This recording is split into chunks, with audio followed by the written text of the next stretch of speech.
are we citizens of an independent India? Who is running, because the Chief Minister also appears completely helpless before the World Bank.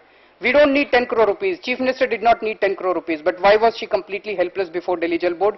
We didn't get answers to these questions. But as I said, we have 9,000 pages of information, and we live in a democracy. Who should decide what kind of water delivery structures should Delhi have? Should it be decided by the people of Delhi, or should it be decided by the World Bank? The manner in which the whole project was designed is also an eye-opener. For instance, this is one of those fax messages which show how this whole project was designed. I would just read out 3 lines from this fax message. It says, World Bank is writing a fax message to Delhi Jal Board. It says, line 5 of clause 2.1, replace words this with words this. Clause 3.1.1b, add words this at the end of words this. If this is not dictation, then what is dictation? Each and every word, comma, full stop of this whole project was dictated by the World Bank. Now, we made a formal complaint to the World Bank. We made a formal complaint to the World Bank president in Washington also. And one day I got a phone call from their Washington office saying that they have gone through all our complaints and they did not find any wrongdoing against any individual officer of the World Bank. So we had a long discussion, but I said one of our points is that, does India need a World Bank loan today? Because, you see, we need to understand that why does a country go for a World Bank loan? Primarily for 2 reasons. Number 1, either we have a foreign exchange problem, or number 2, we are a bankrupt country and we need money. Today, whatever economic position we have, I don't think either of these 2 conditions are satisfied. We have a huge foreign exchange reserve, and we have throbbing capital markets where the government, if it goes to the capital market, it can raise any amount of money. And secondly, let's also understand that World Bank is not a developmental bank. It is basically a commercial bank. It has primarily 2 branches. One is IBRD and one is IDA. IDA gives soft loans, but IBRD gives loans on commercial terms. Now, most of the loan that is being borrowed by India lately is on commercial terms. It is being lent by IBRD and not IDA. So IBRD basically borrows money from capital markets of developed countries and it lends to developing countries. So naturally it wants to earn money out of that. So it's basically a commercial bank like any other bank, like Citibank, like any other bank. It's a commercial bank. It wants to earn money. So we need to understand that. And today the effective rate of interest, for instance, in this Delhi Jal Board project, the effective rate of interest to Delhi Jal Board was coming to 12% per annum. 12% is a very high rate of interest.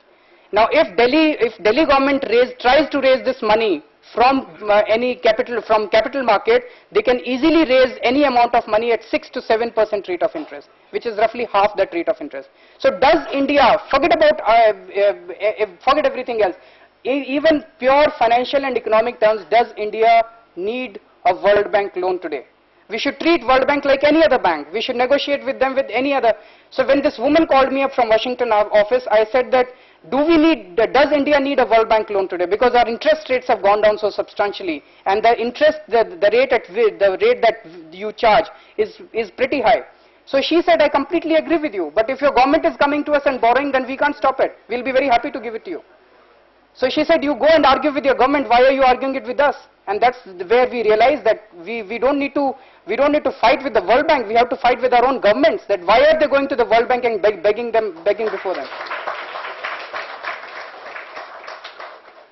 And lastly, I just want to tell you that this entire water sector, I don't think delivering water is a rocket science. It's a pretty simple thing. It's a very simple logic. For instance, I'll just place certain statistics before you of Delhi's water situation. These are all statistics which have been given by the World Bank consultants, and there is something seriously wrong with these statistics. Because Delhi, Privatization Coopers, which did the entire study, they say that the total water production in Delhi is about 680 million gallons per day. Now, if you divide this 680 million gallons per day by the total population of Delhi, which is about 1.5 crores, you get about 230 liters per capita per day of water availability. Now 230 liters of per capita per day means 11 buckets of water per citizen per day, whether rich or poor, which is a very high water availability by any international standards. I mean, I don't think there are too many countries in the world who have this kind of water availability. Now, if the 11 buckets of water is available for every citizen, where is this water going? This water is not reaching our taps. So they say that there is 50% of leakage. If there is 50% of leakage, still there is 110 liters of water per capita per day available. That is 5 buckets of water for every citizen. Even this water is not reaching our taps. So where is this water going? It's a mystery. Now, if there is 50% of leakage, this means that roughly about 340 million gallons of water per day is coming on the streets of Delhi. If you allow this water to come on streets of Delhi for a few days, there will be flood in Delhi. So there is something seriously wrong with this leakage figure also. There cannot be so much of leakage. So when we said this to them, they said, no, it's the underground pipelines which are leaking. So we said, if it is underground pipelines which are leaking, the water table should rise in Delhi. But that is also not happening. So there is something wrong with these figures.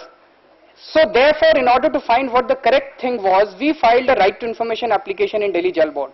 We said that please tell us, Delhi does not have its own water production, it gets all its water from outside. So we said, please tell us, there are 6 water inputs, there are 6 points from which water enters Delhi. At each water input, please tell us what is the bulk water meter reading for the last 1 month, daily bulk water meter reading. Next, please tell us, once this water enters Delhi, it goes to the water treatment plant. So please tell us what is the bulk water meter reading at the input and output of this water treatment plant. So they said that they don't have any bulk waters at the input of, bulk water meters at the input of Delhi. So if they don't have any bulk water meters at the input of Delhi, how do they know how much water enters Delhi every day? So we said, please tell us how much is the bulk water meter reading for input and output of the water treatment plants. They said the bulk water meters of these plants are not working for the last 5 years. So no one knows how much water actually enters. This is all in writing with us. No one knows how much water enters Delhi every day. No one knows how much water goes to the water treatment plant. And no one knows how much water is treated by these water treatment plants. So we said that post-water downstream, after water treatment plants, please tell us where all do you have bulk water meters in Delhi and give us their bulk water meter readings for the last 1 month. They said after that they don't have any bulk water meter in Delhi. So no one knows how much water is distributed in which part of Delhi. So we had a meeting with the chairperson of Delhi Jal Board and we asked him, we said कि कहीं ऐसा तो नहीं कुछ गलती है इन figures में कि किसी junior clerk ने, are all these things correct that you don't have any bulk waters at the entrance, you don't, he says yes, this is correct. So we said then how do you give out in the media that Mehroli zone has 13 liters per capita per day and this NDMC zone has this much? How do you calculate these figures? How do you give it out to the media? He says वो pump चलाते हैं 1 घंटा pump चल जाता है तो इतना पानी चला ही गया होगा, we assume. So this is not engineering. वो धर्मशाला चला रहे हैं कि दिल्ली जल बोर्ड चला रहे हैं? So all that I'm trying to say, so we just requested, I said one simple thing that you need to do is to put proper bulk water meters at different parts of your distribution system. And one bulk water meter costs you roughly 40,000 rupees. It's not even a huge expenditure. So put 6 bulk water meters at the entrance of Delhi, put bulk water meters at the water treatment plants, and for every zone, there are 21 water zones, at the input and output of every zone, if you put bulk water meters, you would know how much water did I give to which executive engineer today. And therefore but they have not done it from the last 3 years. I think after 2 years again they will start the bogey of that they want to privatize Delhi's water supplies because Delhi's water supplies.